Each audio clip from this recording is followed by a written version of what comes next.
Giriga's summer sale.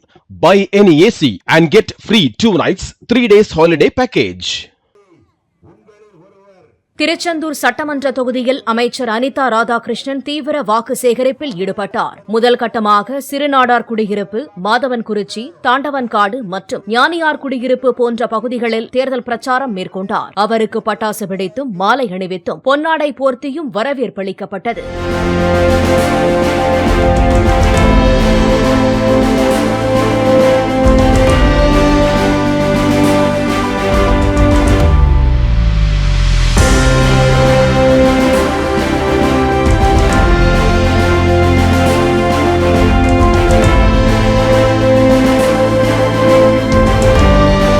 Giriga's summer sale. Buy any AC and get free 2 nights, 3 days holiday package.